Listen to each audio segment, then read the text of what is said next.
Well, good evening, everybody. It's me, Mitch. How are you? Good to see you all. 50 of you so far. Wow. Again, if any of you can't see me or hear me, let me know real quick. I had to redo quite a bit of this software that I'm using, so it seems to be working, but I'd like to know for sure. Well, somebody said nice to see me, so I guess you can see me. Great. At any rate, it's me, Mitch, old guy carnivore. There you go. Thank you, Coco. Appreciate that. Let me get this out of the way real quick. You know that, and God, I heard Ken Berry and Nisha last night really laying heavy into the disclaimers about all kinds of not medical advice, not individual advice. Need to see your doc. I wonder if they're getting some heat about that. I haven't gotten any heat yet because I really don't give medical advice. Basically just talk. Not a doctor, you know that. Don't play a doctor on TV. I just talk about me.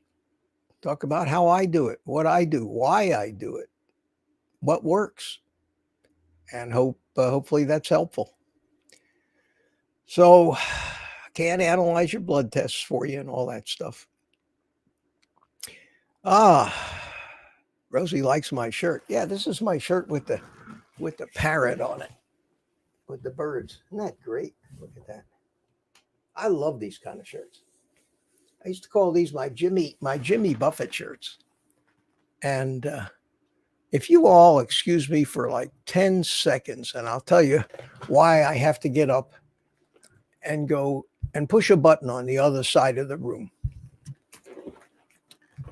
I'll settle in and tell you this little story. You know, I've been putting out a video a day. That is for a one-man operation, that is an ambitious schedule. I don't know if any of you have any idea. I know that those of you that are on YouTube have an idea of what it's like to come up with a finished video every day and post it and upload it at the right time when the analytics tell you that most of your audience is usually online. But it is a job. And I have a lot of people ask me a lot of questions. How do I do this? How do I do that? How do I make the camera move? How, what do I use? Blah, blah, blah. So I decided it. I thought it might be interesting. And I don't know if this is going to be a video that people are going to just love and find interesting, or people are going to say, what the hell are you thinking, Mitch? Why would you think we would be interested in that? I made a video. Well, I'm in the process of it. I'm finishing it up now. And it's basically called Behind the Curtain, the Old Guy Carnivore channel.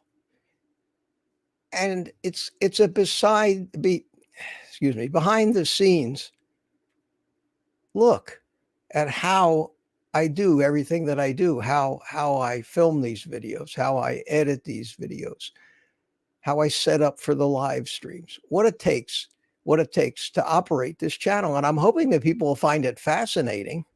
And those of you that are here tonight will find this scene of the beginning of this live stream in that video when I'm talking about live streams, because I filmed the entire, now I won't show you the whole thing, but I'll put scenes from it in there.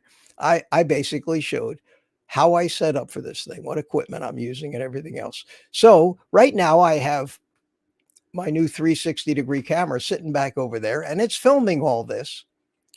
And I have to go stop the recording. So I will be back in 1 second.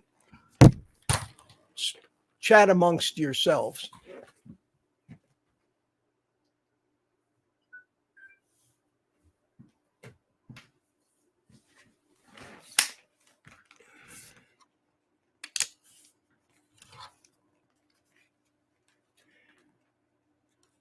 And this is it. This is the camera that captures everything all around it. So let me turn this off. Did its job for the evening. And we'll set it over here. I also have another camera that I was using. We'll unplug that. And I'm back with you. Appreciate that. So let me scroll up. I don't have a lot of specific topics that I want to talk to you about. I've been preoccupied filming all these videos and everything today. I have not seen too many comments from morons, so we're going to have to let that go probably till next Monday. I'm so tickled that I got such a positive response on last Monday's Old Guy in the Morning. I don't know if it was much of a rant, but I got twice the number of views on that I generally get. And I don't know if it's just getting more popular or you just like to hear me rant, but I appreciate it. I enjoy doing those things. It's probably the most enjoyable video I do because I get to let my, pardon the pun, hair down and just go off on whatever's on my mind.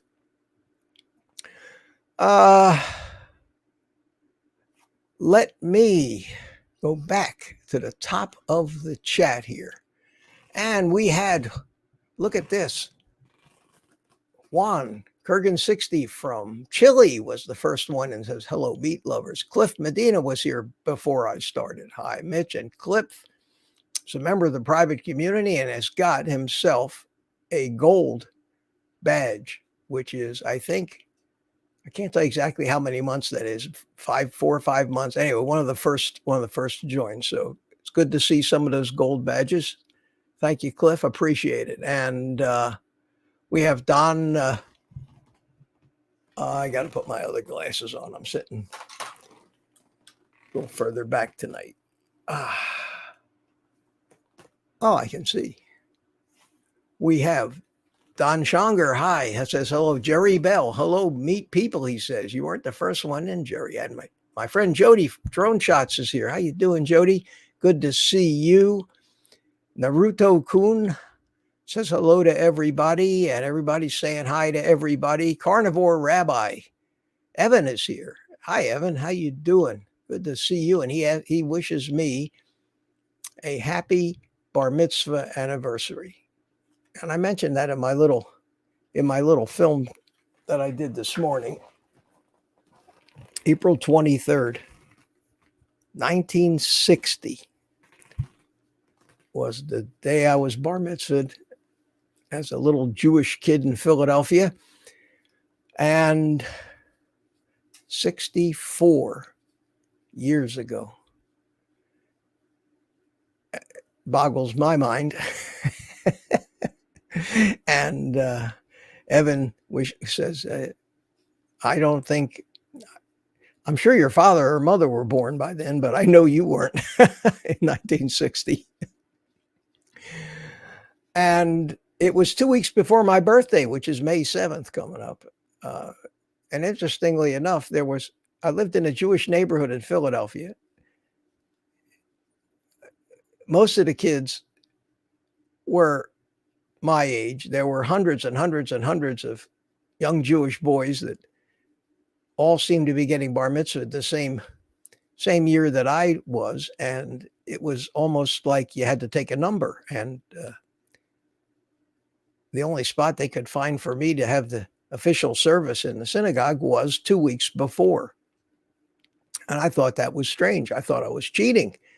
I got to become a man 2 weeks before I was really supposed to.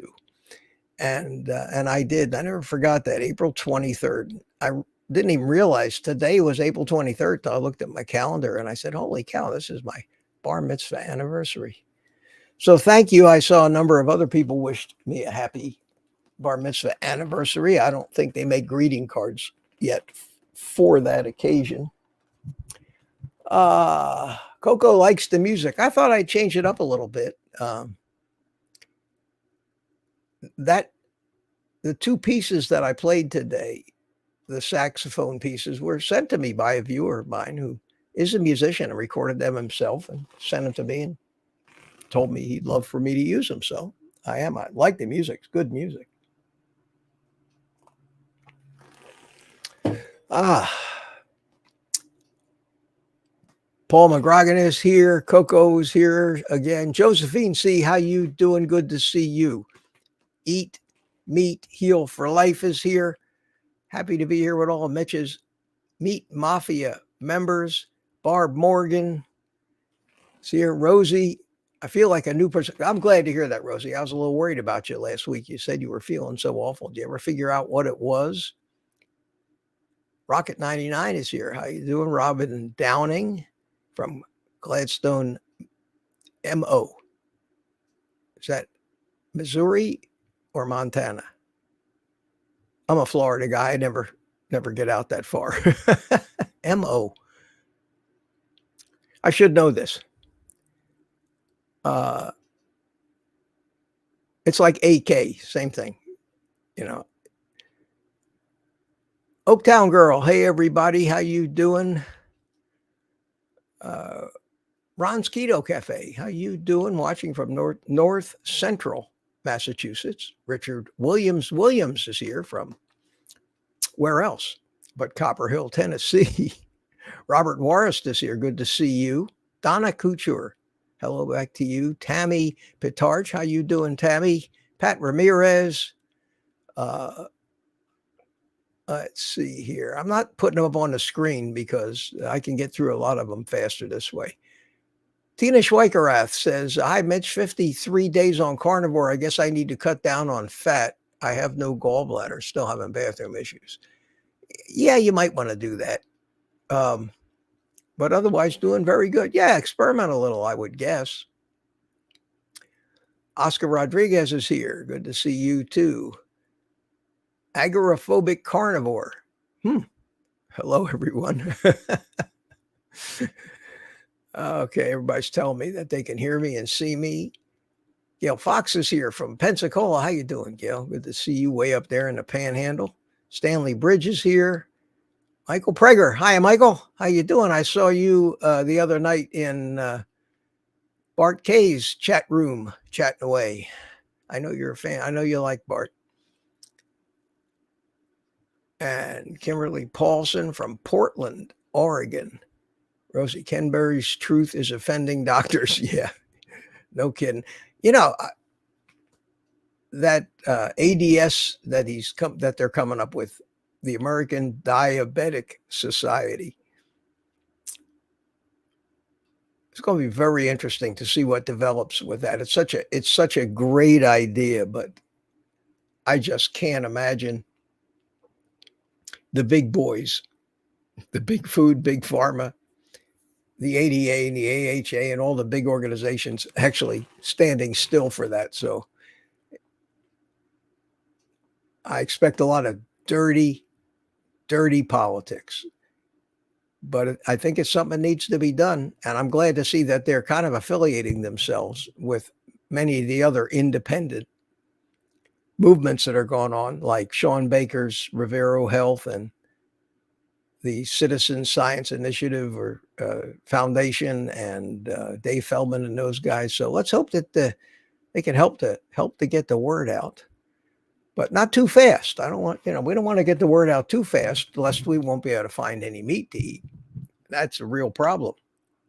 If everybody stopped eating vegetables today, half the world would starve to death. It took a lot of years for the infrastructure to support this mess that we have now to develop, and it's going to take a lot of years to unwind that without doing a lot of damage. So So I still say, if somebody wants to, you don't hear me trying to talk people out of being vegans. I'm still part of the more meat for me crowd. Go ahead, munch on plants. I could care less. That's one less person in front of me. And the meat counter. I know that may sound a little selfish, but it's just human nature. You got to look out for number one. Barry Weems is here. Good evening. He just got done watching me cook. Yeah, I sometimes don't think about that. And sometimes a thought comes over my head. Imagine that you've got all these subscribers, and based on my analytics, my videos get, in total, between the new one I put out and the old ones, between like 25 and 50,000 views every day. That means that somewhere out there, at some time during the day, there are tens of thousands of people watching me do my silly thing on a screen or on a phone or something. And I marvel at that. I absolutely marvel at that. I never thought about it. And when I did way back, when I did that first video that I did, my kitchen tour, where I ran around and showed you what I had in the refrigerator and what tools and gadgets I used and what was in my pantry and all that, it got over 50,000 views. And I said, I was joking around with my kids. I said, yeah, there's 50,000 people out there that know what my kitchen looks like now. And I can't even imagine what these guys like with hundreds of thousands of subs, or Ken Burry with his 3 million plus subs, if they ever have some of those similar thoughts. It's a silly thought. I mean, we know why we do this. We do this to try to get the word out and make some sense to people. Okay. Oaktown Girl, where was I? Rosie, these guys are just talking to each other now. Viking 442, how you doing? Ellen, Scooby the dog is here. Good to see you. And I think that everybody's just chatting away to each other now. If any of you, yeah, I made it to the bottom of the chat. Look at that. Mark, okay, I can start and get down to the bottom of this other chat, and I can start putting a few of these up there. And if I find them interesting, if any of you want to ask me any questions, QQQ. Donna says, Mitch, my subscriber count went up. You're now at 28. Yeah, 28,400 and some. Thank you, Ken Burry. In a week, I picked up about 1,600 subscribers from a week ago Monday, when I was about 26.8. I think I was about 26.8.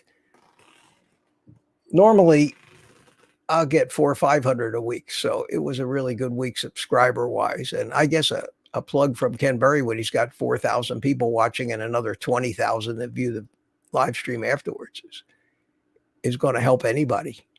At any rate, I'm grateful to him. I tuned in last night, and no plug from Ken Burry. And I was screaming at him, Ken, what about me?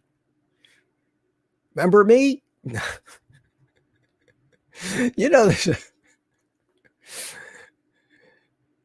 There's an old saying, and I think it's true.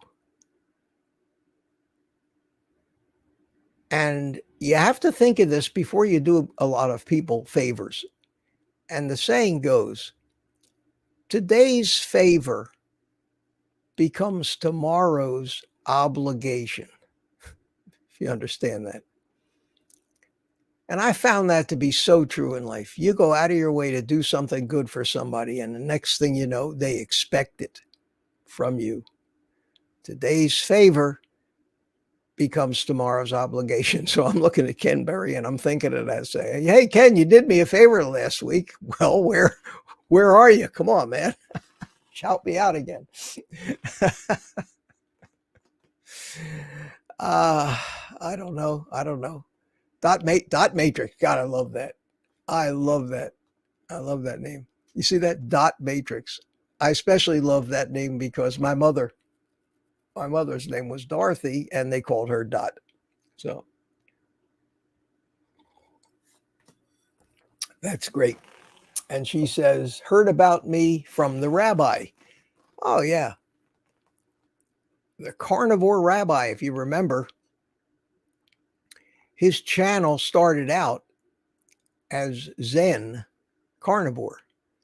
And I wasn't the first one to use that name. It's a great name, but I made a video quite a while ago called Zen Carnivore. And I don't know if Evan liked the name or probably didn't even see that video, but because a lot of other people, I Googled it before I named the video that and found out it was used all over the place. And I made a video about learning to relax on this diet. I called it Zen Carnivore.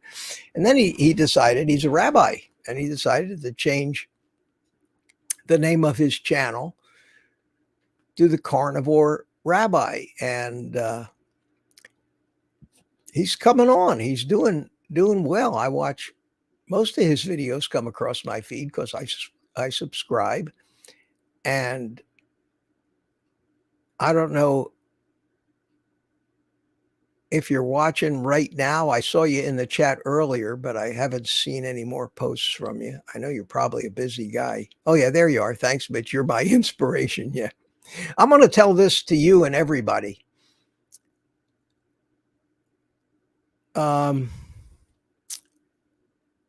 I have an overwhelming desire, Evan. And you have to be Jewish to really appreciate this. To reach out, grab you by the cheek, pinch hard, and call you boychik. Now, I know Evan's laughing his ass off now. I don't know if the rest of you get it.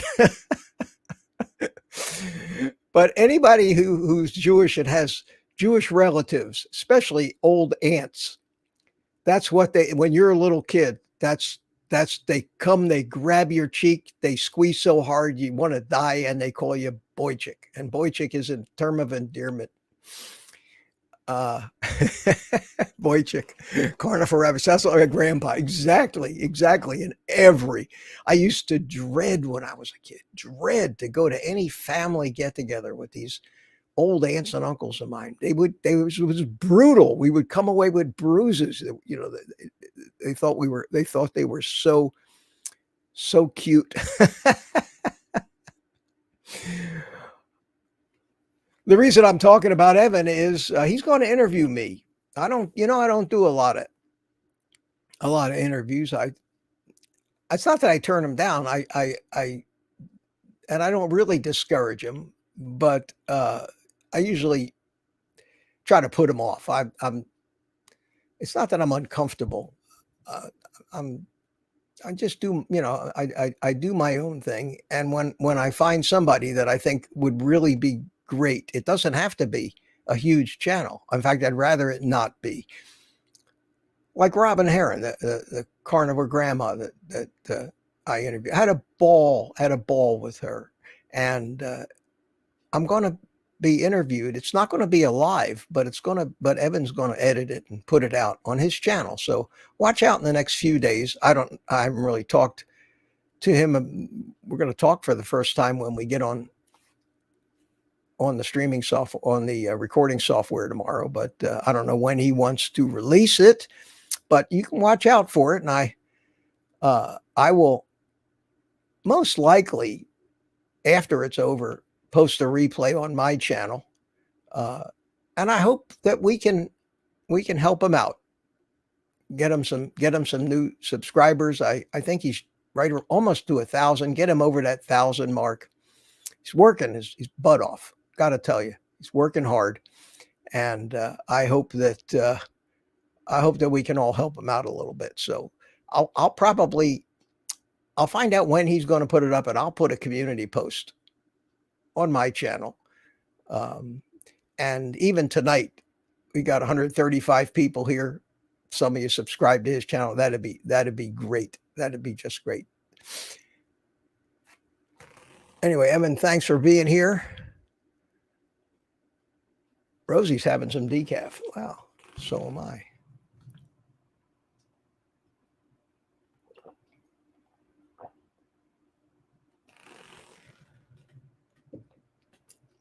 Somebody asked me about duck eggs. I saw it. Here it is. Hey, Mitch. Let me put that up here if I could find it. There it is. Have you had duck eggs? Do you know if they have more health benefits than chicken eggs do?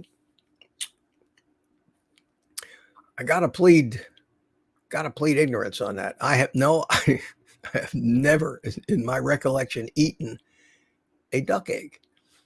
I just don't know. But there's one way to find out. We go to Mr. Google and we say, are duck eggs more nutritious than chicken eggs? However you serve them, duck eggs are an excellent source of nutrition. Their dark yellow yolk indicates they hold more antioxidants, more omega-3 fatty acids, and 50% more vitamin A than chicken eggs. Duck eggs offer more protein than chicken eggs, even taking size into consideration. Holy cow. Look at that. There you go. That's why you don't have to know anything anymore. The only problem, you have to be wary enough when you use Google to separate the propaganda and the misinformation from the real information. But in this case, I would probably end up going and checking a few more sources. Are duck eggs better for you than chicken? Although both types of eggs are nutritious, duck eggs tend to concentrate higher amounts of some nutrients. Okay, folate, iron. Okay. Why are duck eggs not sold in stores? I think the main reason they can't find duck eggs in yellow curves is simply supply and demand. Yeah, I don't think people have raising ducks for their eggs. Can I eat 2 duck eggs every day? You could probably eat 50 duck eggs every day. And another thing about Google, which is interesting, that leads you down some interesting paths. And I like the fact that they do this, is when you ask a question, it usually gives you alternative questions that lead you down some other topics. For example,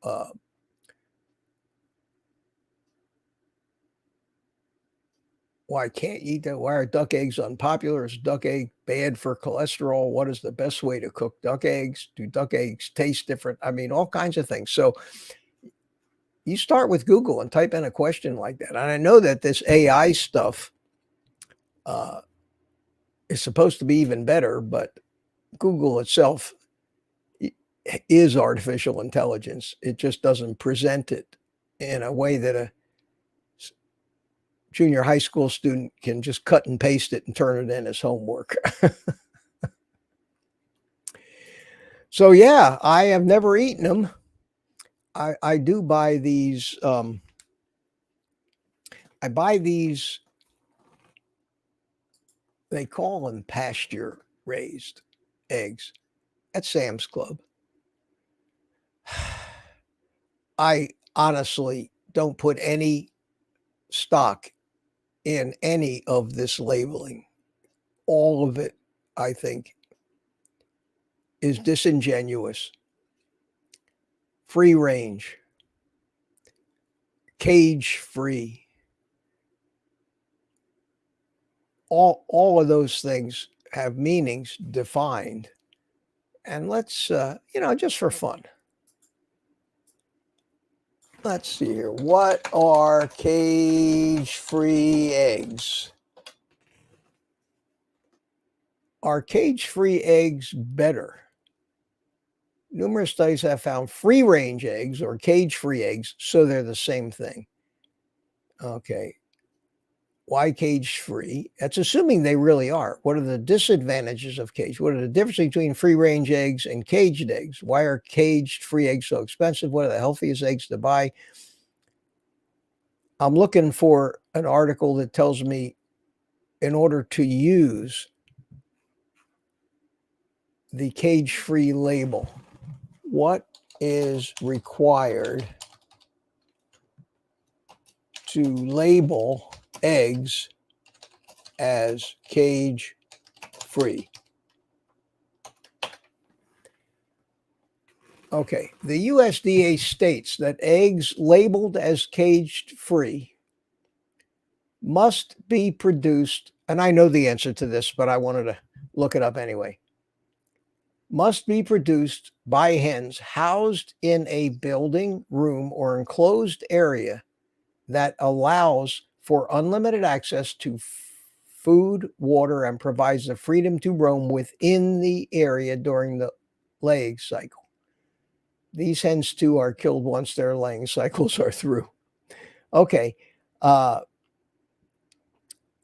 is cage-free. Now, free range must also be grass-covered and free of debris and features like food dishes, which can attract wildlife. Certified free-range egg producers who stop their birds from going outdoors must get letters from veterinarians explaining the reasons for restrictions. So, free-range, they have to evidently have access to the outdoors. And I've heard on numerous occasions that they have these huge hen houses, and there's a little door way down at one end that goes out into a little tiny fenced area of grass. And if they really wanted to, the chickens could walk, all the way down there and walk out that little door into that little grass area. Most of them probably don't, but the fact that they have access to it gives them the right to call them free range or pasture raised, I would imagine. Quite different from what I heard Ken Berry talk about last night when he was talking about raising chickens. And he basically said, he was talking about pasture raised chickens, and he was talking about 2 to 3 acres of land for 20 to 30 chickens. It's quite a bit different. There'd be no money in having a commercial egg operation if you had to have 2 to 3 acres of land, and not only just any land, but land that is kept beautiful, where the other animals aren't raping it, and there's an abundance of insects and worms and grubs and larvae and seeds for these chickens to eat. And then when you have that environment for your 20 chickens, and he was even talking about taking sheets of plywood, 4x8 sheets of plywood, putting them down on the moist ground, leaving them there for a while so that the worms and grubs would come up underneath and the soil would be moist. And then every once in a while, you just take those pieces of plywood and flip them over, and all the chickens know what that means, and they all come running because they know that all these worms and grubs and things are all of a sudden going to be like coming out from under a rock. They're going to be exposed and available as food. And if you do all those things, you're going to get the best eggs nutrition-wise on the planet. Unfortunately, we can't do that, most of us. We can't. So we have to go to Sam's Club. And in Sam's Club, they have, I basically, and I don't know if I'm being a fool or not, but I look at an egg, and if it's brown, I automatically think it's better than a white egg. Don't ask me why. I think white chickens lay white eggs, if I'm not mistaken. But they have 2 types of brown eggs at Sam's Club. They have cage-free, and they have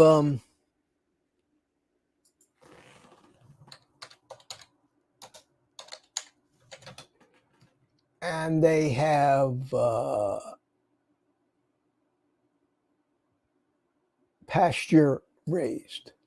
Let's see here, eggs. Okay, well now here they got white cage-free eggs. I haven't seen them at my store. And they're $4.88 for 2 dozen. Okay.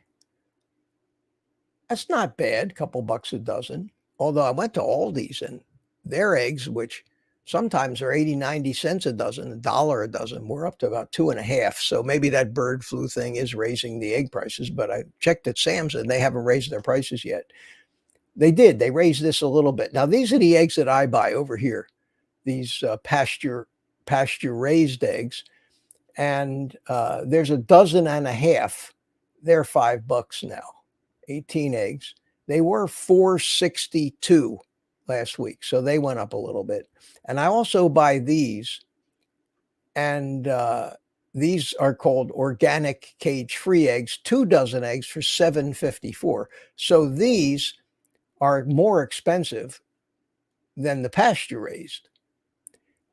To be quite honest, I couldn't tell the difference between how they looked or how they tasted. But these are the eggs that I buy.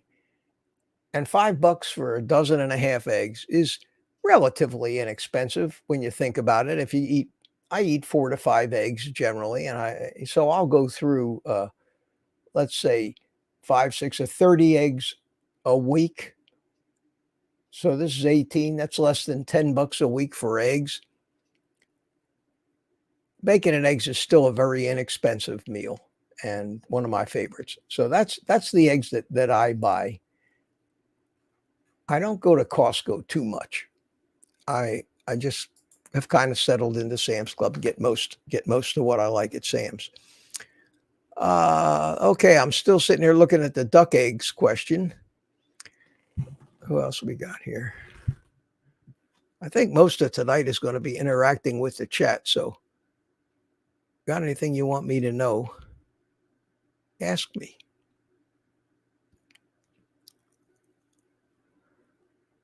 Linda Price, chickens love mice. Really?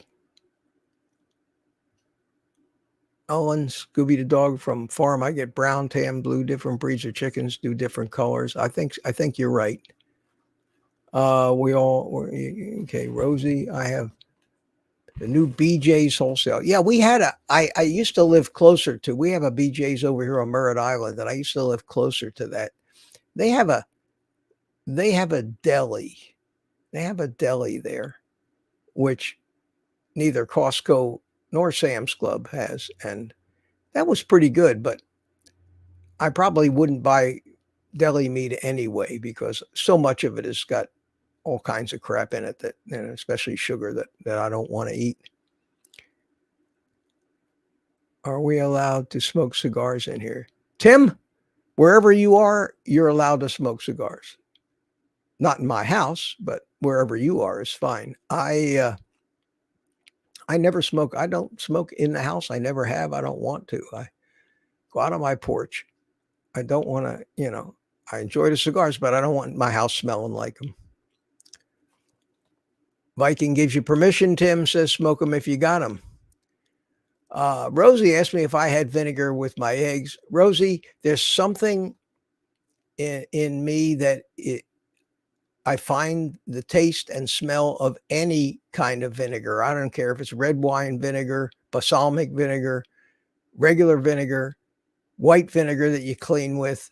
I get just awfully nauseous and disgusted when I smell vinegar, and I don't know why. I cannot eat that stuff, and for that reason I could never eat most salad dressings, so I always used to eat my salads plain. I'm a strange guy when it comes to eating things,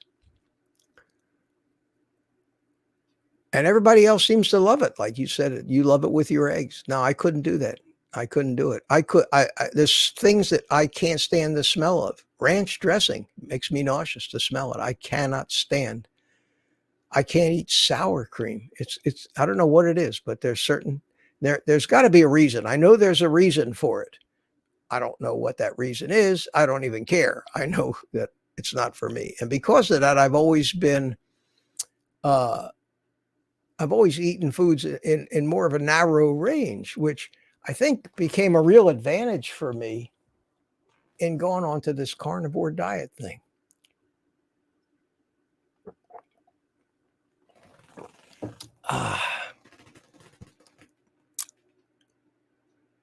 Do you ever mix ground beef and eggs together? Yeah, I do. I do sometimes. I'll throw some ground beef in with my eggs. Sometimes I'll chop up bacon and mix it up with the eggs. I'll chop up shrimp and have it with eggs, salmon with eggs. Sometimes if I feel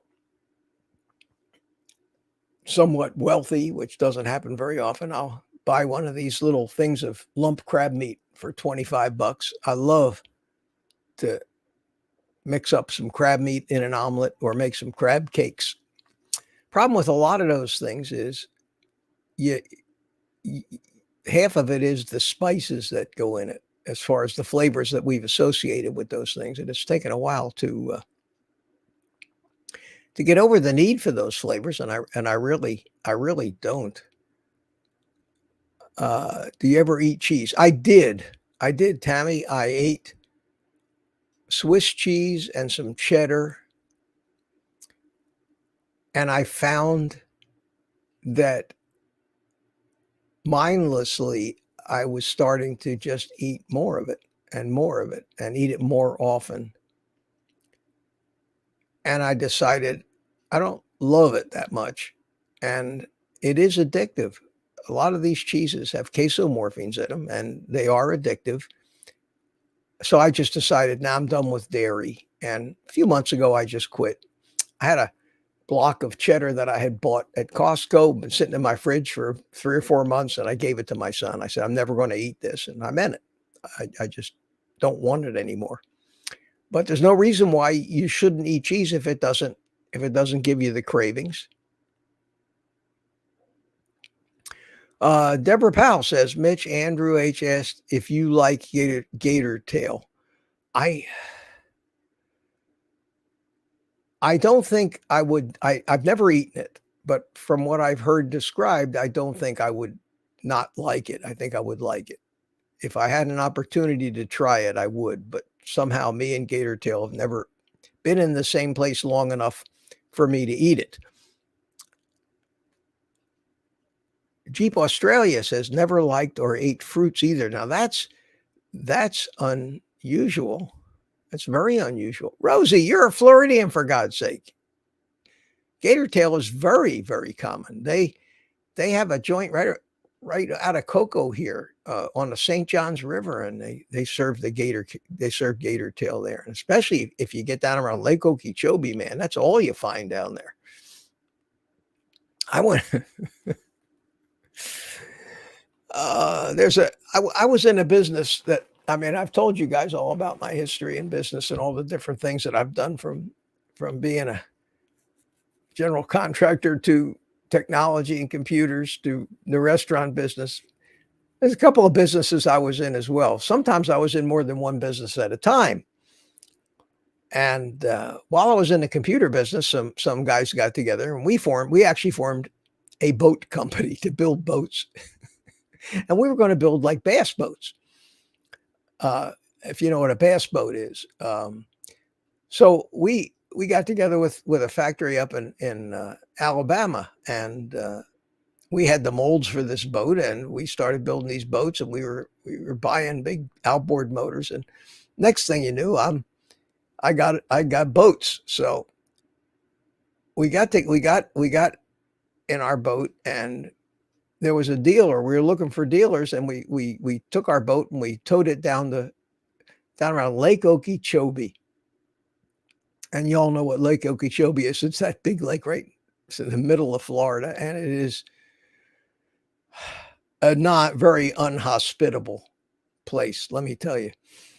So we go down there, we meet up with these guys, and it's, we're staying in one of these mom and pop type motels down there. And these guys, I don't use this term in any derogatory manner, but they're, a little redneck down there. And, they go out on airboats, the boats with the big airplane engines and propellers on the back that can go over swamps and things. And there's a lot of swamp around Lake Okeechobee. So, and they go out in the middle of the night because that's when you gig frogs.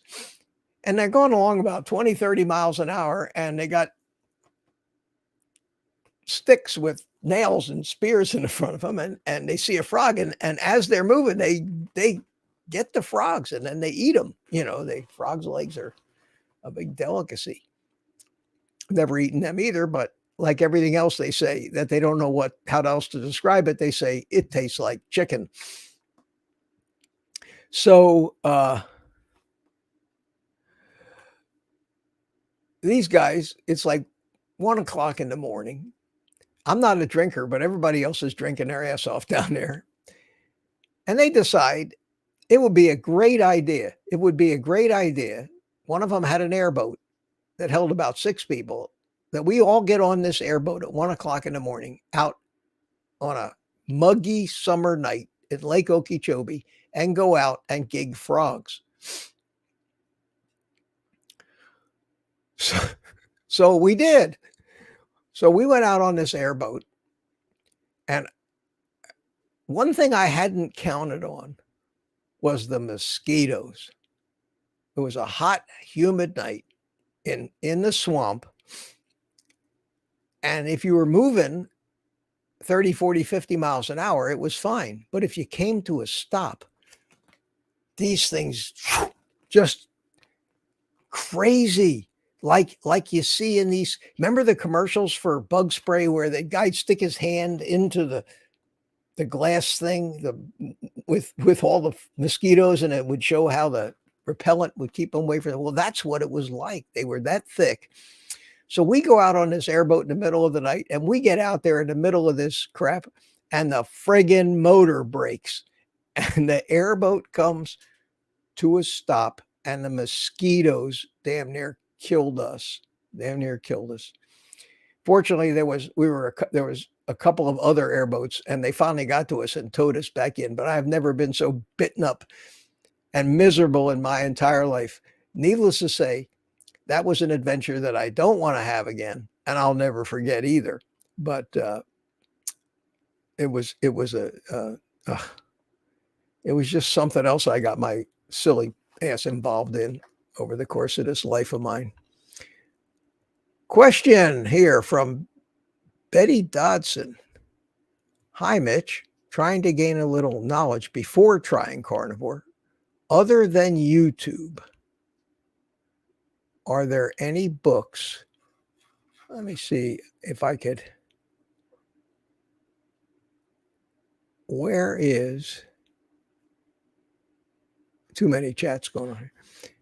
Any books of carnivore cookbooks that you would recommend? Thanks. I would have to guess. I would have to guess that there are some carnivore cookbooks out there somewhere.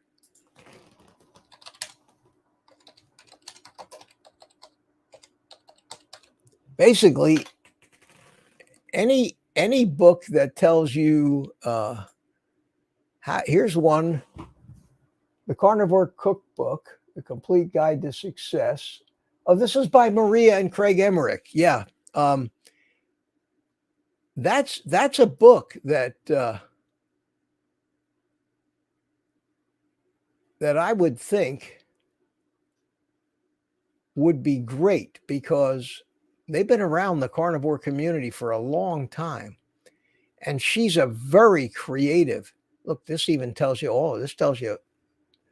So if you would just go onto Google and just Google carnivore cookbooks, you'll find a wealth of these things. But I found that the one thing I really love about carnivore is I don't need real fancy stuff and a huge variety of things. It's normal that we have the idea that we get bored if we don't have a big variety of foods. I mean, if any of you have ever been to the Cheesecake Factory, think of the menu in that place. If any of you have ever been to a New York delicatessen, they bring you a menu that's 4 feet tall, 3 feet wide, with 6 folds in it. They have hundreds and hundreds of different dishes. And how we got there, I'll never know. Because I can probably count the number of different dishes that I make on, I don't even need all my fingers to count them. You know, I've got bacon and eggs, I've got steak, I've got chicken wings, I've got my salmon patties, I've got other kinds of beef, I've got ribs, that's 6. I mean, and then I've figured out ways to cook some of these different foods, 3 or 4 different, you know, very slight variations, and I very rarely use any seasoning whatsoever other than salt. Use no condiments, no sauces, no nothing, and I'm perfectly happy with that. I'm not saying that you would be happy, Betty, but I never used to be like that. I used to I was, you know, almost considered myself a foodie. You suppose in the cavemen days, they had foodies, people who lived to experiment and experience all the different foods? No. They had a woolly mammoth. What's on the menu tonight, baby? Well, we have woolly mammoth. Same thing as last night. And if you get your lazy ass out tomorrow, maybe you'll catch something different. But there was no such thing as real variety in food. They ate their meat. You think a lion or any animal needs variety in their food? No, they instinctually know what to eat, and they eat that. We invented this crap, and then we got ourselves addicted and used to this.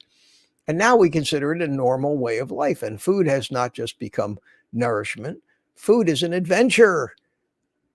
It's entertainment. It has to accompany every other thing we do, has to have food associated with it. You can't do anything unless there's food involved and drink anymore. And we invented this, and now we're suffering because of it. And that's the most beautiful thing about carnivore, is that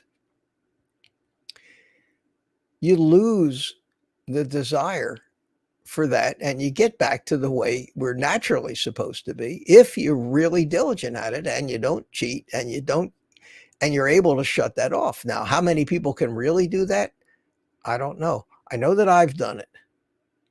Okay. I know that if I was Ken Berry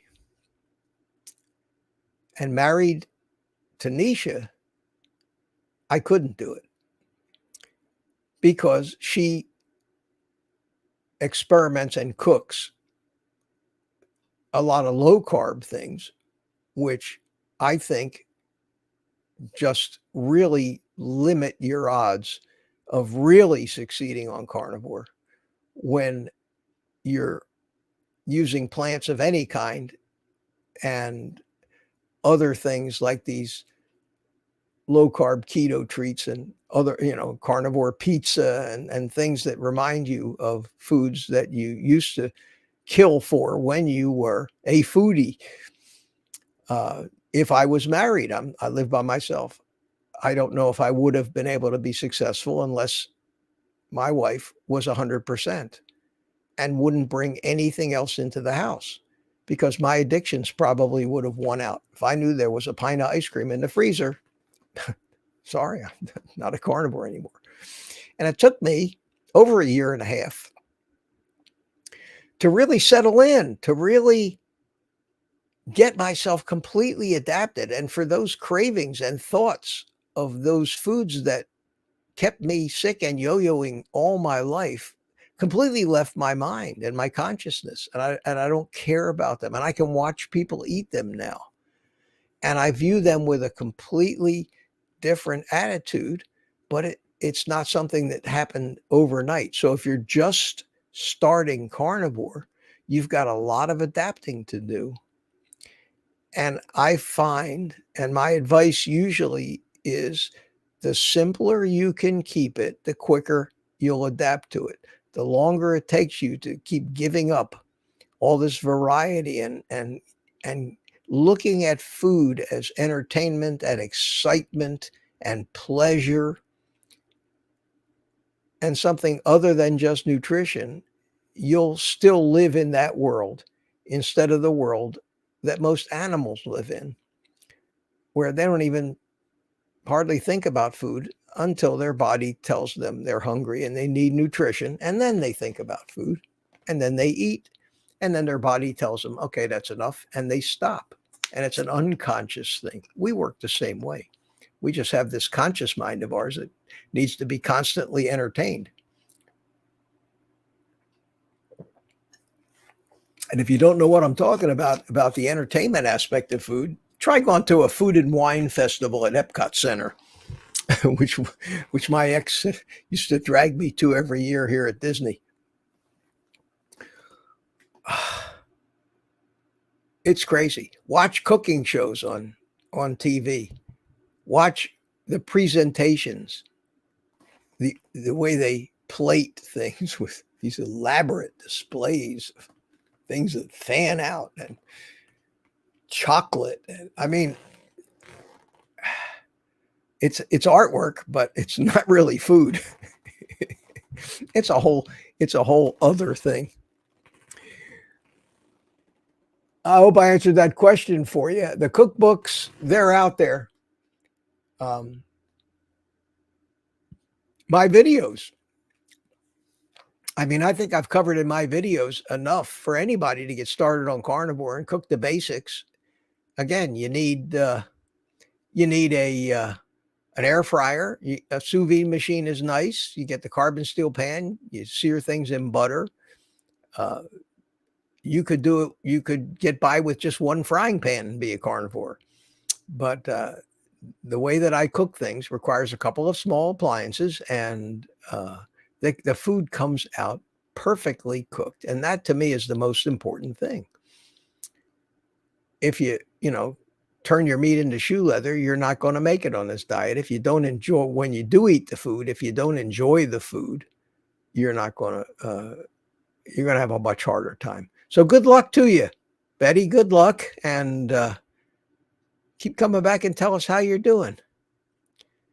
Rosie, question, Mitch, did you get any Karen complaints this week? I got a couple, and I mean, this is really sad. I mean, this is not only sad, it's sick and indicative of our society and the sick, twisted, miserable people that are in it.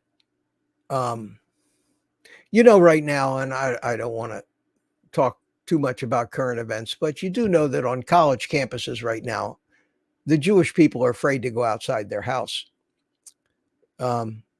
because of the anti-Semitism that's running rampant with all the revolts and protests over the Hamas Israel thing.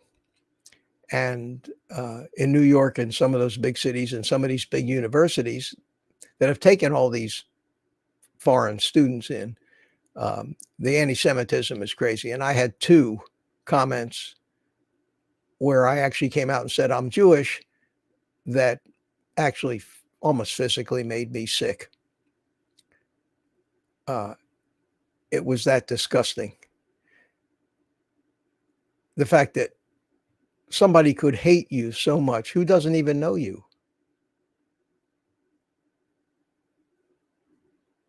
And I got through 5 or 6 words of it and I just got rid of it and got rid of them. No excuse for that stuff. No excuse whatsoever. Am I supposed to hide because there's people out there that actually want to kill me? And there are. It's a sick world. this is, Rosie, these people are beyond Karen as far as I'm concerned. They're just, and they're everywhere. And it's not just Jewish people. It's everybody that's different than they are.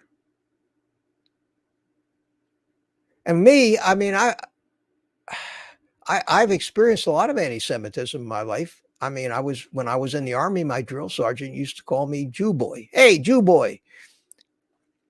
What am I going to do? They don't think anything of it. What am I going to do? Start World War III and complain? No, I just sloughed it off. But I've experienced that stuff, not a ton, but I have experienced it, and it changes you. It hardens you. And it's kind of where I adopted my attitude about all the different cultures and all the different peoples in the world. And when anybody asked me, or we ever got discussing prejudice, I said, I would always say in a half joking manner, and it always ended the conversation. I would say, I am absolutely not bigoted or prejudiced in any way. I hate everybody equally. And they didn't know how to take that. Because if you hate everybody equally, you can't be prejudiced. Because prejudice means you hate just a particular group of people. But that was my take on it. And I usually ended the conversation, and because that's not stuff I want to talk about. We all know that it goes on. They try to legislate and criminalize things, and they call them hate crimes. I always thought that was absurd too. I'm saying, you kill somebody, and then they say, well, you killed somebody, but it was also a hate crime, so it's worse. What the hell's worse than killing somebody? Of course you hate them. Would you kill them if you loved? Well, people do that too. But it's crazy what they keep coming up with. And we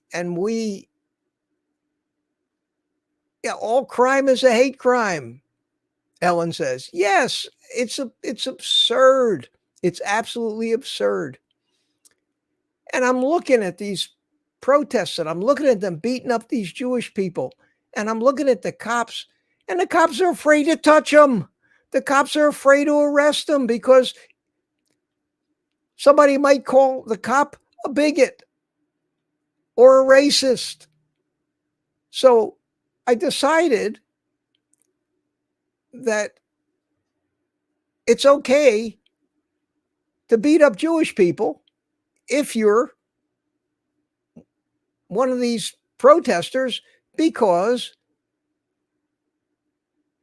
it's not a hate crime. Because how can it be a hate crime? It can only be a hate crime if they beat you up. It's absolutely absurd. This whole world we live in. And I try not to dwell on that stuff, and I don't care. And I'm not hiding, and I'm very proud of the fact that I'm Jewish. I may not be a very religious person, but to me, being Jewish means it's my country, it's my ancestry, it's my people. Other people might say, I say, what are you? Well, I'm German.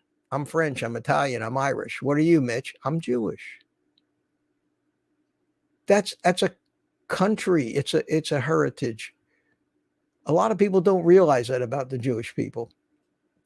If I had to say what my country was, I would say Eastern Europe. Hungary, Poland, Czechoslovakia, and Eastern Russia. That's where all the immigration, the Jewish people immigrated from in the early 1900s, including my father and his mother and his father and brother. Came over in 1911. So people don't think. The more I see of people, the more I categorize most of them as morons. And I don't think, and I think that this lack of proper nutrition is making it worse. I really believe that. I believe that in the last 100 years, what we've done to the food supply for the human animal is killing off the human animal, ruining their brains. The mental illness is out of control. Sexual identity is another thing. It's not hard to understand why little boys and girls are confused about what they are these days. Their hormones don't even have a chance. They're weaned on sugar, raised on sugar and seed oils and breakfast cereals. How can they have healthy brains? And it's showing. It's showing there. It's an absolute dumbing down. All the young people are now connected. I keep using the Matrix as a analogy. They're all connected with cell phones, and they spend their entire life on the cell phones, interacting with cell phones, watching TikTok videos of stupid shit. How do you fix that? It would be a great experiment if we could get a group of these young people somehow at birth and separate them and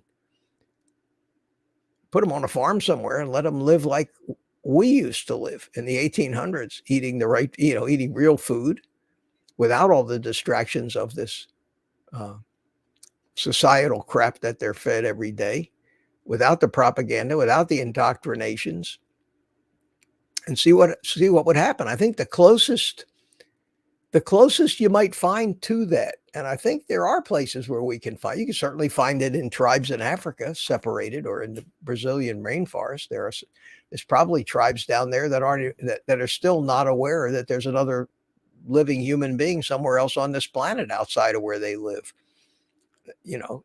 They're isolated. But I think if you really want to see something as close in our society to that, go to Pennsylvania and head up into the Amish country, where they're running around in the buggies, and they all, dress like the Amish do, and they're farmers, and they don't have the modern stuff that we have, and they're living as close to a life that we basically evolved living, and probably much better off these days than we are. Certainly will be more able, I think, to survive some kind of catastrophe that might hit the food supply or the electric grid or something like that, because certain people still know how to make a fire without a match. Excuse me 1 second.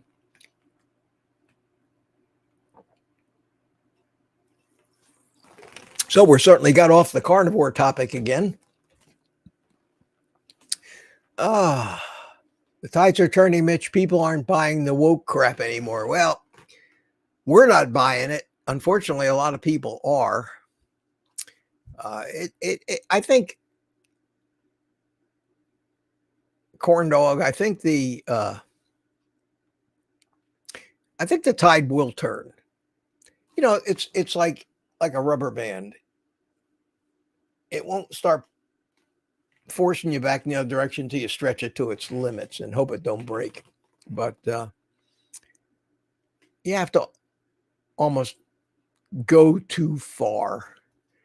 And the thing that surprises me is I thought we'd gone too far 10 years ago. Obviously not. And with the crap going on this year, we still haven't gotten, I don't think, to that point where the average American is going to say, hey, this is just getting too silly now. It's time, it's time to get real. I don't know. I see the stock market keeps going up. Why? How can it? I mean, we're Don't get me started on the economy, or we'll be here all night.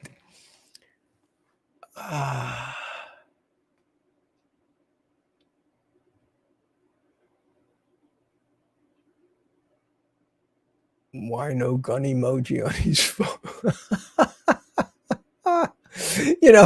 I love you guys. Maybe that's one of the things I really like about this is that I've surrounded myself with a lot of people that are almost kind of like me, because maybe if you understand the reality of what this carnivore thing means, then you almost have to be a realistic person and not a person that buys into all this crap and all the hype. Yeah, Liberty said Amish aren't afraid of losing the grid. Yeah.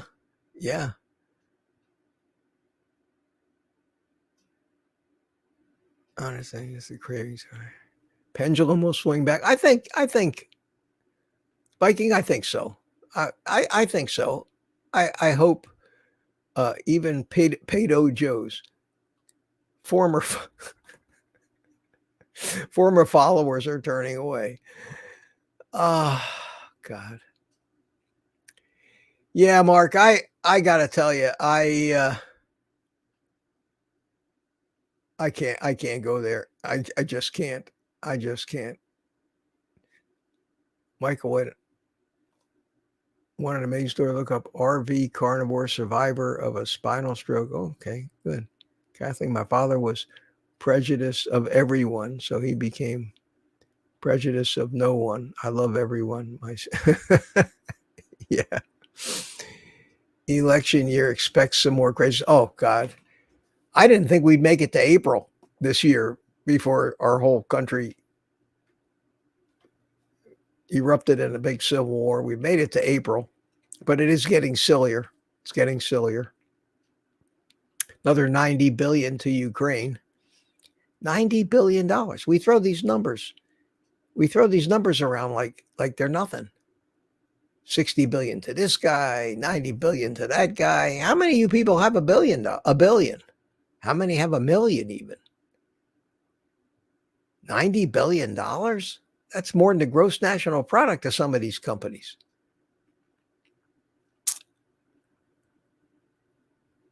Senator McDonald says, Michael Launch, I still have a voice screaming way off into this is saying, get back on your statin, that fat's too dangerous, doing my best to ignore. Yeah, just don't do your best to ignore. Completely ignore that. There's a rule in science that you hear people like Bart Kay talk about, and you hear Paul Mason talk about it, and you hear other scientists talk about, who understand what true science means. You come up with a hypothesis, and you're trying to prove that something is causal. If you eat this, it will cause that. And those things are absolute. They're absolute. So let's talk about fat. If you come up with a hypothesis that's, well, since, we have fat on us, obviously, and this is where this came from, obviously, you get fat by eating fat. Where else would the fat come from? I mean, this made a lot of sense. It still makes sense to a lot of people today who don't understand lipid metabolism, don't understand the biochemistry of how fat is made primarily from sugar, which is why bears get fat when they eat honey and livestock gets fat when they eat grains. Duh. But we're different. Humans aren't like animals, they say. Then the religious people chime in. Well, God made the animals and God made humans, and the two of them aren't anything alike. So you can't use an animal, except that they use mice in laboratories, and most of the drugs that you take have been tested on mice because their physiology is very close to ours. But in science, it's either yes or no. It's yes or no. You say this causes that, then it has to cause that every time. Okay. That means if you are absolutely saying that eating fat makes you fat, then virtually everyone who ate a lot of fat would have to get fat for that to be true. If eating fat causes fat, then that's a given. Eat fat. It's like shooting pounding a nail into your tire of your car will cause a flat. Now, unless you've got some strange tire that has no air in it, it's all rubber or something, you can pretty well assume that you take a big ass nail and drive it into the sidewall of your tire, punch a hole in your tire, your tire is going to go flat. If your tire didn't go flat if you punched nails into it, then that would not be a scientific conclusion. Well, here we come. All of us are eating enormous amounts of fat. 70% of our, on the average, 60 to 70% of our daily caloric intake is from fat. And we're getting skinny. People, I'm eating enough fat to float a battleship. And people are telling me that I'm too skinny. Me, Mitch, a guy that was fat all his life on a low-fat diet. So all the time in my life, I ate no fat and low fat and ate all those carbohydrates and sugars, and I got fat and sick. I start eating tons of fat and no carbohydrates and sugars, and I get skinny. And not just me, thousands and thousands and thousands and tens of thousands of us who are on a low-carb, high-fat diet. And these scientists who still claim that eating fat causes you to be fat ignore us. They ignore us and claim that we are science deniers. So we say to them, show us your science. Show us this science. Show us these tests and the results and the methods by which you ran these tests. Show us the studies that prove that eating fat makes you fat. And they come back and say, we don't have to show you studies. It's a scientific consensus. It's settled science. And if you don't believe it, then you're a science denier and you need to be punished and put in jail because it's dangerous. You're with your wacko ideas that eating fat makes you thin, you're a danger to our society, and we need to criminalize that somehow in order to shut you up for fear that you'll have to go to jail. And if any of that sounds familiar to you, that is the essence of what a political prisoner is, somebody who goes to jail because they don't agree with the people in power. And the people in power, unfortunately, are the big money, big companies that have us. I could get profane here. I don't want to. That have us addicted and hooked to all of this highly profitable crap that they're selling us. And we have learned the reality of it. And we found, interestingly enough, that the reality of this is nothing new. It's what our species has been doing for hundreds of thousands, if not millions of years. The evidence for that is everywhere. And yet they throw us whack-a-mole questions back. Well, there's no proof. You don't know that. You're just guessing. Everybody knows. I hate to hear that. Everybody knows that tricks are for kids. Everybody knows that. Balanced diet, moderation. Just Ask your dietitian what's good for you. They know. Nobody knows. I'm convinced that 1% of the population now has a clue about what constitutes a healthy diet. 1%.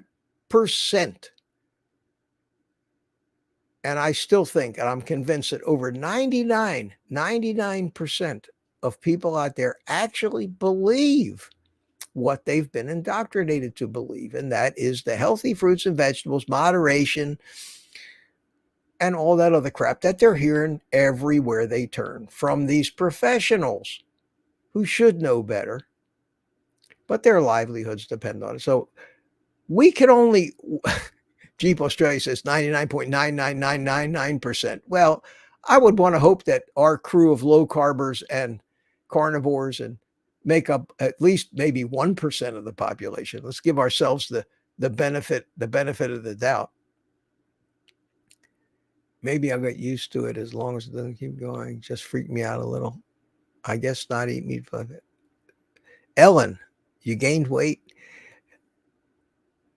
You have to initially on this thing. You all know my big rallying point is throw the scale away first when you first start. Throw the scale away because it's going to frustrate yourself. Could gain weight. I'm beginning to think I couldn't gain weight. I can't eat any more food than I eat now. I mean, I eat a ton of food and I'm stuck at 138 pounds, 5'10", 138 pounds. And I'm thin. I like it. But this is where my body wants to be. I could tell you that if I started gorging on carbs, I'd blow up like a balloon again. I know it. I've done it. I was, interestingly enough, you know that this YouTube channel of mine was a drone channel that I started in 2018. And what's really neat about YouTube is it's almost what you put on YouTube kind of stays on YouTube. I don't know if they ever get rid of it. I don't know what their rules are, but I do know when another business that I was in that I don't know if I ever told you about was a friend of mine and I had a cigar manufacturer. We had a cigar company called Palomino Cigars, and I was in the cigar business, and we had a little factory down in the Dominican Republic, and just for grins here, I don't know what was I talking about that made me think about this? God, I'm always doing this. My mind it's like a maze. It just branches off into all these different directions.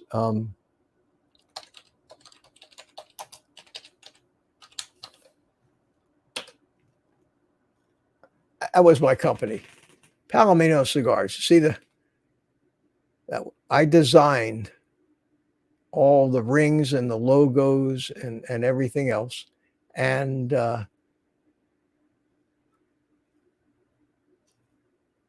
we have a YouTube. We still have a YouTube channel, and I'm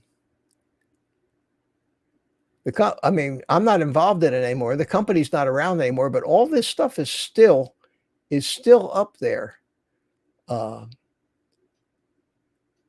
partner had a coffee and cigar shop down in West Palm Beach before we actually went into it. See here, Silvio Palmich, Rockledge, Florida. That's where I lived. And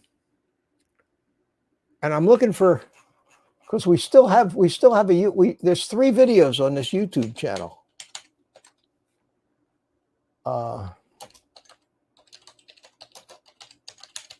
And I was talking about the fact that Palomino Cigars video. Here you go. I was talking about the fact that YouTube is like a legacy. So So here's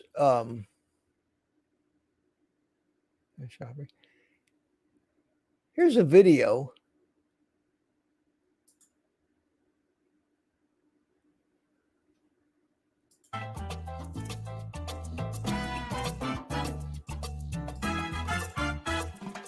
This is a video that I made years and years ago. Shows you how long I've been making videos.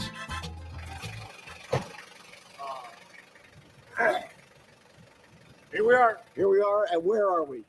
We are going to Recognize that voice. Get some wrappers. Some rappers. Okay. Como hablando la verdad. Sí, hablando la verdad, pues estamos aquí por eso, ¿sí? Porque yo sé que ustedes... Como la gente lo está haciendo y es eco. Oh, para mí. Imagine if somebody tunes in right now and says, "What the hell am I watching here?" Tomorrow is coming the higher primings, so you will have darker colors. Yeah. That's only a brown. I want to see if I can find me, because I'm mostly the cameraman in That's this. the one that you have shown.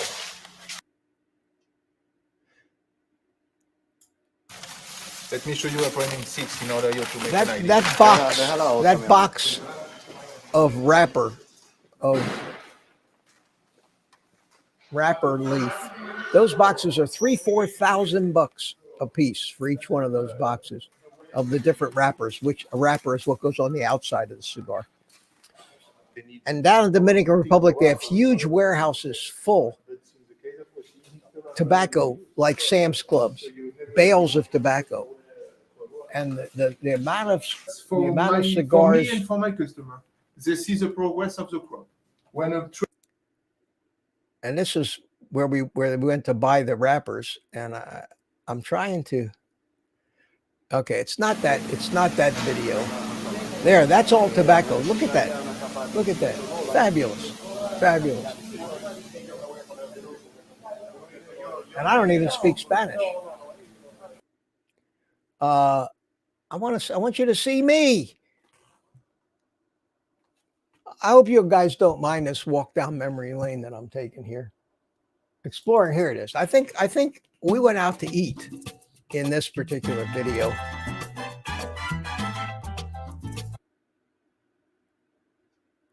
Let's see if we get, yeah, here we go. Wonderful. Wonderful.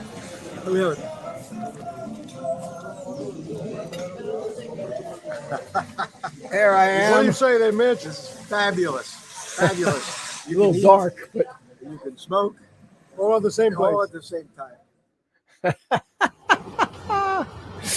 oh, what do you think of that, guys?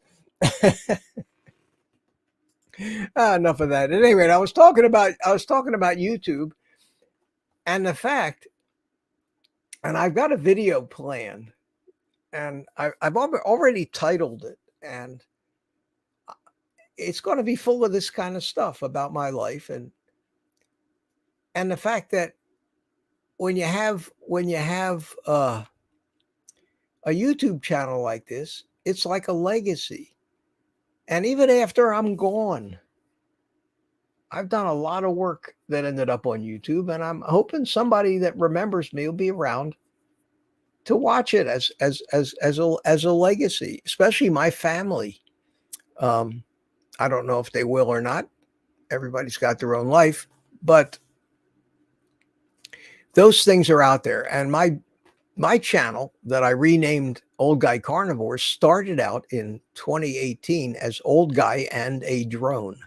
So I've been the old guy now for 6 years on YouTube, and I have 400 or 500 videos out there, just live streams like crazy. And I have 250 videos, not counting the live streams, since I switched to carnivore. So there's a huge library. And what I did, I just felt like it. I said, I feel a little nostalgic. I think I want to, and every one of my drone videos is still on this channel. So if you were to go into your thing and go to my channel page and go to uploads and start scrolling backwards, you will go all the way back to 2018 to the first stuff that I did and the first live stream. And I watched a little of that today. And unbelievable. And one thing that I noticed, there is a relevance to why I'm telling you the story, is over the 4 years that I did the drone stuff, my face kept going like this. You could see I was thin. And then 3 months later, I was heavy. And then 6 months later, I was thin again. And people sometimes tell me, "Yeah, I saw one of your old drone videos. You were skinny back then." Yes. And then 4 months later, I was heavy again. And then 6 months later, I was thin again. And that's the life that I lived for 50 years. Bouncing around. Steve, thanks you. I don't know how interested you might be, but I'm going to make a video, and it's going to be a walk down memory lane, my adventures on YouTube, and it's going to include some of the cigar stuff, and it's going to include the drone stuff, and especially the carnivore stuff, and little clips, and not long boring videos, but little clips. And the one thing I want to show in that is how different I am over short periods of time, how I've changed. And I think that when you see it in that context, you don't really realize that it's happening to you unless you can see the side by sides over a period as little as 3, 4, maybe 6 months. Anyway, enough about me. Let's talk about you guys. I don't see any questions. Randy K is here. Hey, Randy, how you doing, buddy? Good to see you. Cigar story, cool as hell.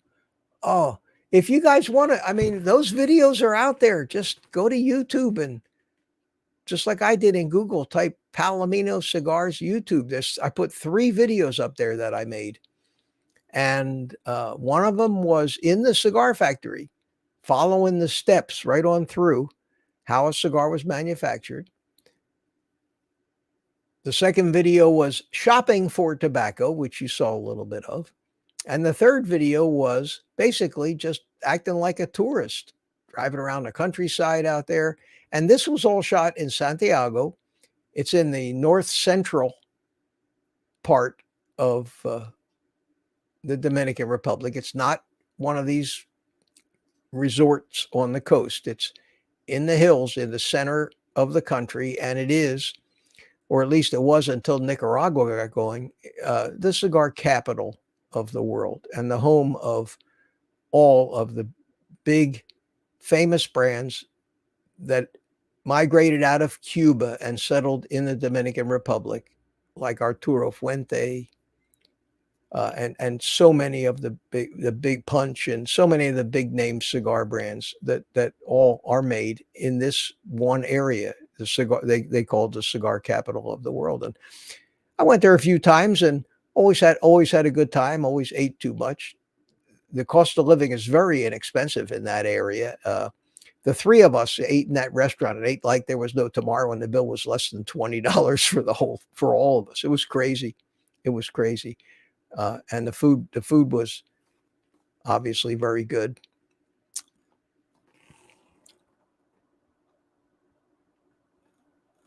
So I see you guys are talking to each other. Okay. Hi, OG. I love your videos. I've got 42 days and love it. Thanks for my help. Janie B, you're most welcome. You're most welcome. It's like Rosie's gone to bed. Rosie, see ya. If I missed, if I didn't catch that in time, I'm looking for questions, guys. It's really gratifying to see all you guys are becoming friends and talking so much to each other.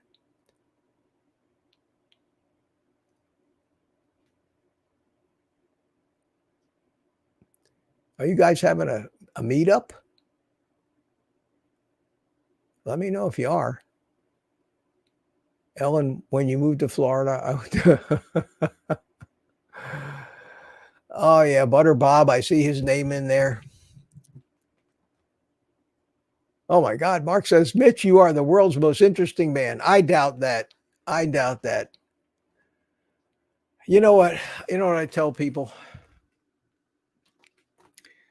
I say, I I just haven't figured out what I want to be when I grow up yet.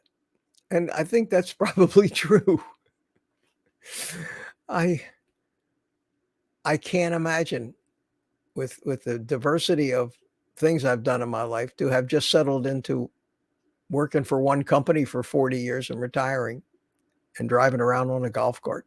I just can't imagine a life like that. I've had my ups and downs, good stuff and bad stuff, but it was interesting as hell. It was a hell of a ride.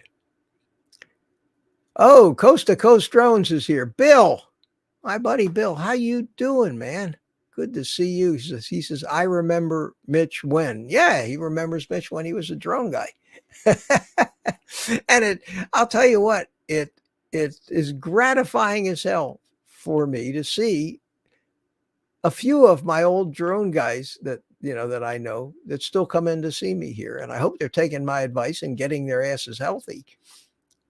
We had a few unhealthy ones in that crowd.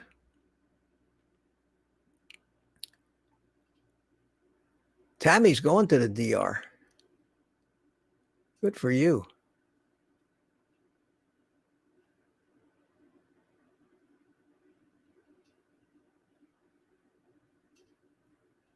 What kind of cigars do you smoke? Barry Weems says. Well, I like right now, I try to find the most inexpensive but decent cigar. I got spoiled rotten when I was in the cigar business. I never had to buy cigars. I could always smoke the best cigars that we made, and that was just a perk of being in the business. So we sold on the internet and we sold mail order, and I actually shipped out of my house. I just packaged all this stuff up every day and shipped out of my house. So in my house, I had a big closet with a humidor in it that made the whole closet into a humidor. And there had to be 10, 20,000 cigars in that closet. So I never always had a bunch to smoke. And I miss those days. And cigars are expensive. A really good cigar's, $10, $20 a stick. Now, that may sound outrageous, but you go out on the town and you go to a decent restaurant, a mixed drink is $10, $20. It's crazy what things cost out there. A coffee anymore, it can be $10 at Starbucks. So, but I know where to buy cigars, and I know what cigars I can get that are really good. And for those of you that smoke cigars, and I know this is not the place to come for cigar advice. However, I'm amazed, absolutely amazed at the number of people in the comments, mostly men, I'm sure, who are cigar smokers. It is a man thing. And I'm convinced it's not that unhealthy. Hence my new slogan, it's better to smoke plants than to eat them. I'm going to make a t-shirt with that. I love that. I'm sure somebody else must have said it, but I never heard it anywhere, so I'm going to take credit for it. A lot of cigar smokers, and they were all asking me, what's that cigar you're smoking? And the one I like the best right now is about $4 a stick. And it's made by Perdomo, which is a big name brand. And it's the Perdomo. Oh God, what do they call that? This is crazy.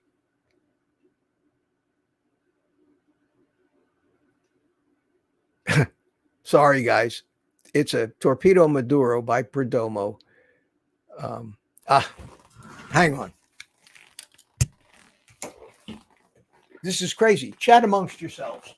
I'll be right back in a second.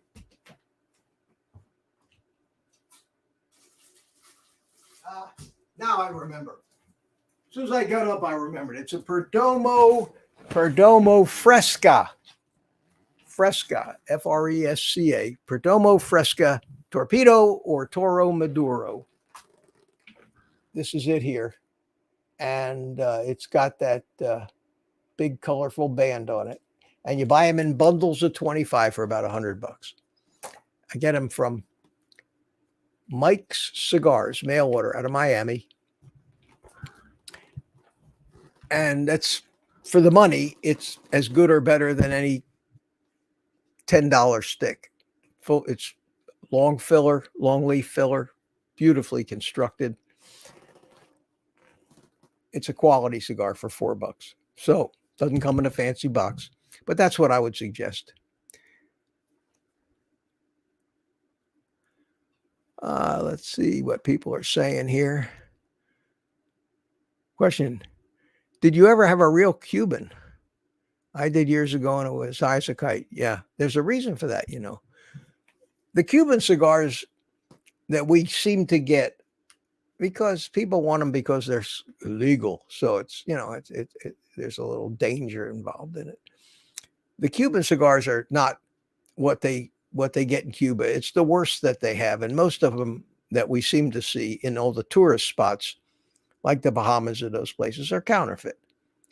Or they're cigars that are grabbed a stick or two at a time by people who work at these cigar factories, and they sell them off. But most Cuban cigars that I've smoked have been horrible.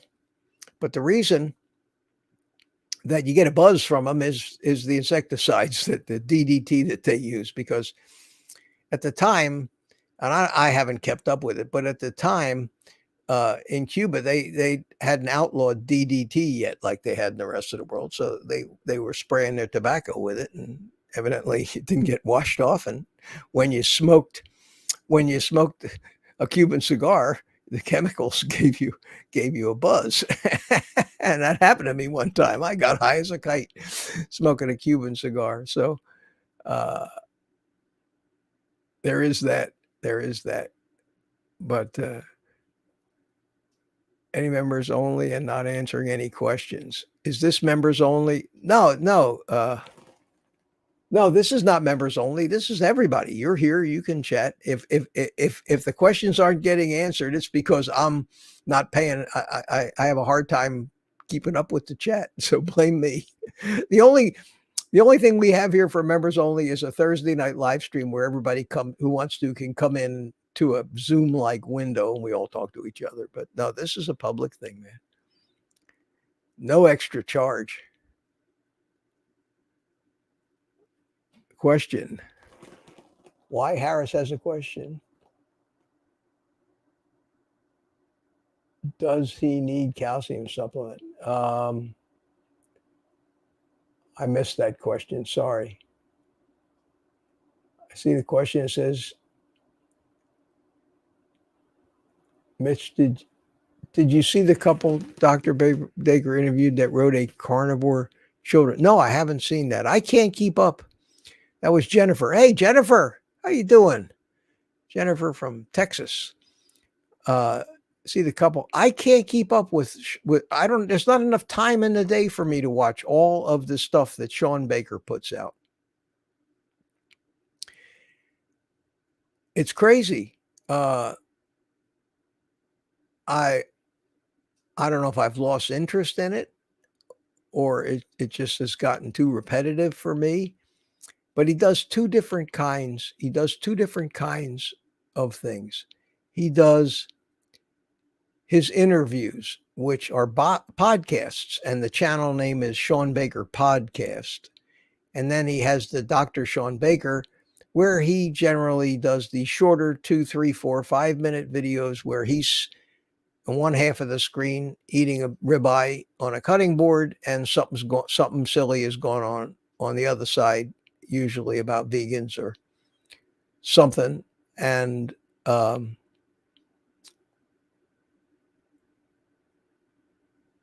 occasionally he'll be standing up somewhere in his house by the front door and kitchen, and he'll actually be talking about a relevant subject. And I watch all of those, but I've tended to kind of back off of some of this other, especially the hour and a half long interviews with some of these people. So if you guys think there's something I have to see, send me an email. I try, when I get these emails with links in them, I try to watch that stuff. I do. Well, guys, it's 9:45. Somehow I had nothing to say and filled up an hour and 45 minutes. And a lot of you have actually hung around.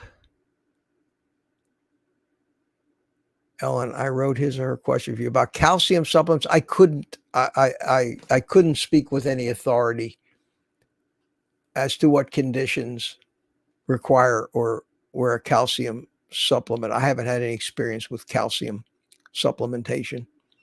So I wouldn't be a good one to answer that anyway. So whoever it was, I'm sorry I missed your question.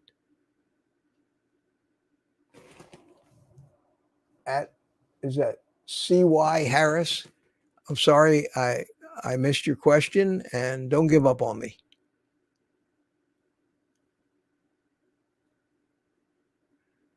Yeah, Linda's defending me. Mitch answers all questions he sees. Yeah, that's why he got it. And you know, I like super chats, and super chats are nice, but I don't demand that you put your questions on a $5 bill or something like that. I mean, that is nice to me, but it's not one of these things. I'm trying to find your questions, and I don't expect you to do that. I think I've gotten through it. I've got a couple, like I say, a couple of ambitious videos coming out the next few days, I think. And I hope you all enjoy them. And I'm coming to the end of, oh, here we go. Mark says, no supplements. You're doing a good job, Mitch. No worries. Thank you. HWMO Liberty. Is that a ship or something? Thank you. I try. I'm just some old guy sitting here trying to keep up with everything that's going on around me. You know, you've all seen, I've showed you many times what I'm trying to take in here all at one time. And in my next video, you're going to see how all this stuff works if you're interested. So look out for that. I'm going to get myself, want to say goodnight to everybody who's still here. I see you're getting tired of me because the viewers are dropping off about 120 now. We were running about 160 pretty constant the whole night, which is good.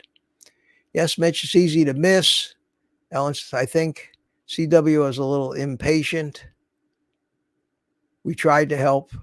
We'll blame the full moon. Well, I'll give him, you know what? If somebody gets disgusted with me, I will be happy to refund his money.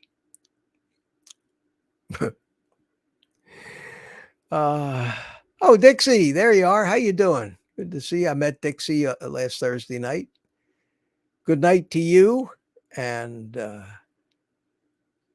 Coco, good night to you. And Mark, Linda, Ellen, all you guys. Let me get a little traveling music going in here. Let's get this one. There we go.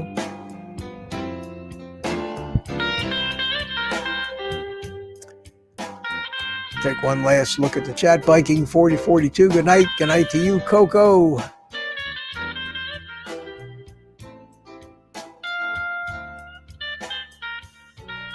I guess.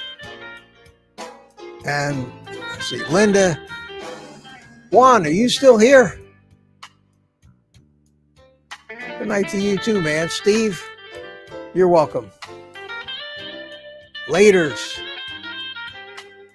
Thank you, Juan. My name isn't Nurch, but I understand tiny little keyboards. It happens to me too. All right, guys. Thanks for coming. I hope you enjoyed it. I hope you had a relaxing couple of hours. Kind of like Seinfeld. show about nothing. And we'll do it again. Private guys, see you guys on Thursday night. And till then, until next Tuesday for the rest of you, take the rest of the day off and eat meat.